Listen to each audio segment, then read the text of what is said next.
Hi, Crime Junkies. I wanted to bring you something a little different while you wait for next week's episode. I'm calling it a briefing.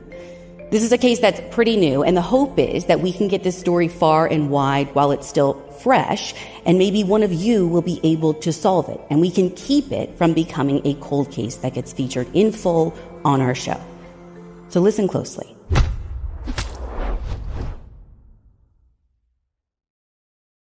I'm briefing you today on the missing person case of 21-year-old Jonathan Hoang out of Arlington, Washington. Sometime before dawn, March 31st, 2025, unbeknownst to his family, Jonathan walked out of their home with only the clothes on his back, his iPad, and headphones, and he hasn't been seen since, which is extra concerning for his parents because though Jonathan is 21, he has autism, and psychological evaluations say that he's cognitively at the level of maybe an 8 or 9-year-old and not able to independently care for himself long term. Because Jonathan lived a very structured and ritualistic life. What authorities and the Hoangs agree on, and there isn't much, is that Jonathan wasn't forcibly removed from his home. But what drove him to walk out the door that night, they have separate theories on. Police are firm in their belief that no third party is connected in any way to Jonathan's disappearance, and he was not a victim of foul play. His parents, however, believe someone with influence over Jonathan lured him out of the house. And they point to a couple of pretty compelling pieces of evidence as proof. 1, heightened anxiety in the time before his disappearance. 2, a scent trail that stops in a cul-de-sac by their house. 3, a recent change in security settings on his devices that would have allowed him to talk to a stranger or someone outside of his family. 4, there is a single point of activity on Jonathan's iPad days after he disappeared. And 5, there is surveillance footage from almost 3 months after Jonathan disappeared that his family is sure shows Jonathan. So let's break it down. Around the heightened anxiety, in the 2 weeks before Jonathan disappeared, he seemed more anxious than normal. Now, his parents attribute this to the fact that they had been trying to nudge him toward more independence. He recently started a job training at a nearby Goodwill store through his school, and his family says that he didn't want to go. He actually called out sick for 2 of the 4 scheduled sessions. And the night that he disappeared, he told his dad that he wasn't feeling well, and he said he didn't want to go to school the next day. Point 2, the scent trail.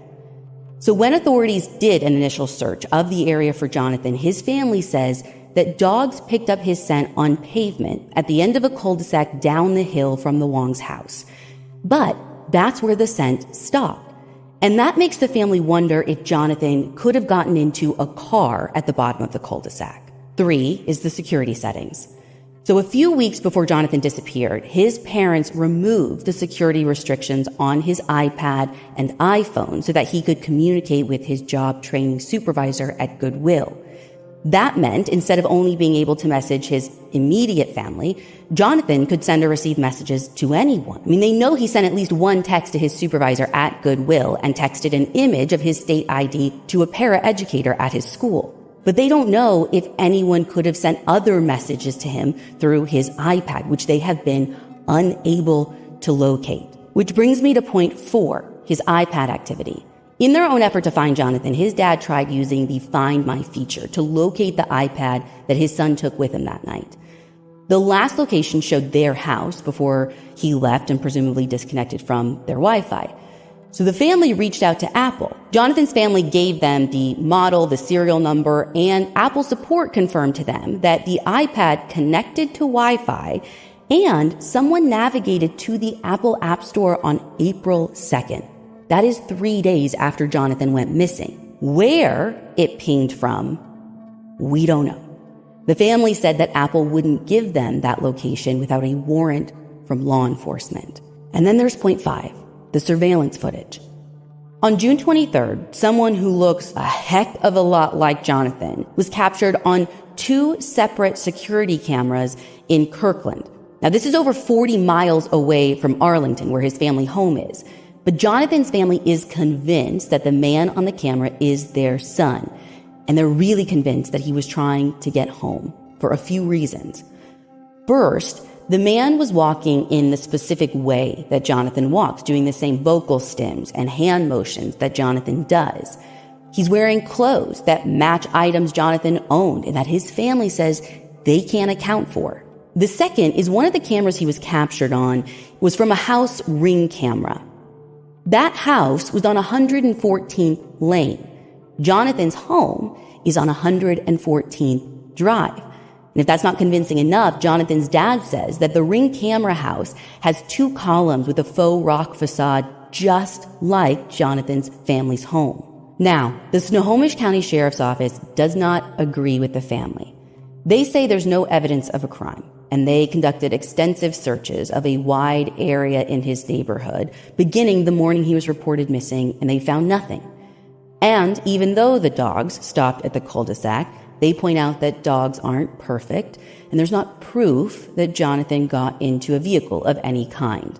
And unfortunately, there was no sign of Jonathan on any of the neighborhood security cameras during that time.